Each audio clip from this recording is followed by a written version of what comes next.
এবং বারে বারে মেজদার সামনে বসে 2 আগস্ট 2021 সাল থেকে বারংবার সরকারি পদ্ধতি মেনে ট্রান্সফারের চেষ্টা করতে থাকি। একের পর এক আবেদনপত্র জমা দিতে থাকি ঊর্ধ্বতন কর্তৃপক্ষের কাছে, কিন্তু প্রত্যেকবার সেই আবেদনপত্র নাকচ হয়ে ফেরত আসতে থাকে। তবুও চেষ্টা করে যেতে থাকি। সেই সময় উপলব্ধ করি আমার মুশকিল আসানের একমাত্র পথ হলো ঠাকুরের কথা মাথায় নিয়ে চলা। ব্যক্তি জীবনে চলার পথটা একেবারেই মসৃণ ছিল না। উপরন্তু সরকারি নিয়মের গোড়ায় আমার ট্রান্সফার পেয়ে বাড়ির একটু কাছাকাছি আসা তখন প্রায় অলীক কল্পনাতে পর্যবসিত হতে চলছে। তথাপি অন্যায়ভাবে মিথ্যাচার করে আমি ট্রান্সফার নিতে চাইনি, হাল ছেড়েই দিয়েছিলাম বলা চলে। বরং ওই কঠিন পরিবেশের সাথেই যাতে লড়াই করে বেঁচে থাকতে পারি তার জন্য আরো নিবিড়ভাবে ঠাকুরের কাছে নিজেকে সমর্পণ করলাম।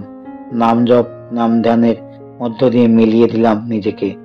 অন্যদিকে কর্মস্থলের পরিবেশ ক্রমশ আমার বিপরীতে যেতে থাকলো। এরই মধ্যে একবার ঊর্ধ্বতন কর্তৃপক্ষের কাছে বিনা কারণে খুব বাজেভাবে অপমানিত হলাম। লজ্জায় মাথা মিশে গেল মাটিতে। পরিবার পরিজনরা নানাভাবে আমাকে সান্ত্বনা দিতে থাকলো।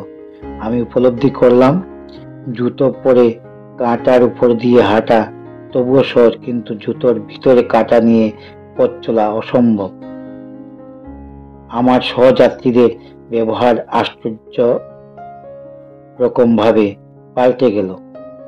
এই সহযাত্রীরা আমার সহকর্মীও ছিলেন বটে।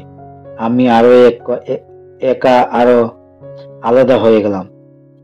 সেই সময় হঠাৎ এক গুরুভাই ডক্টর প্রদীপ কুমার দাস দাদার সাথে আমার পরিচয় হয়।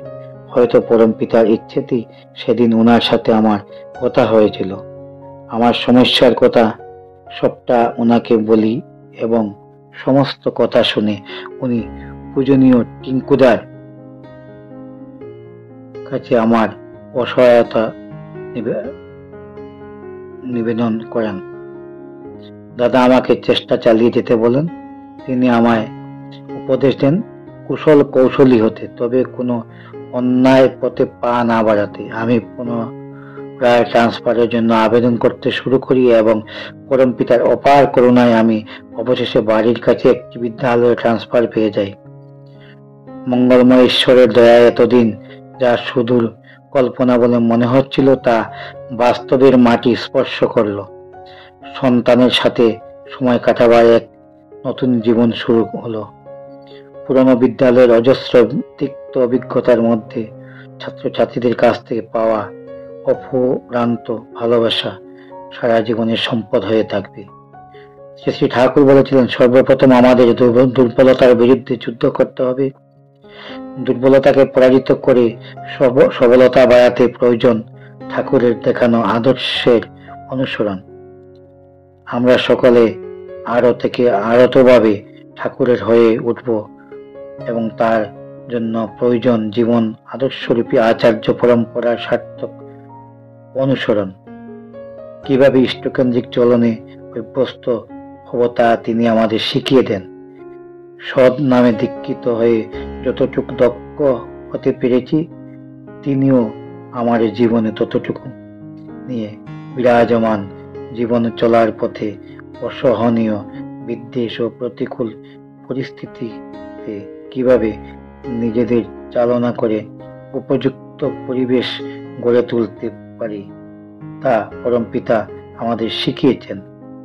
তাই ইচ্ছের সাথে নিজেকে মিলিয়ে একান্ত হতে পারলে জীবনে অনেক সহজ সরল সুখের হয়।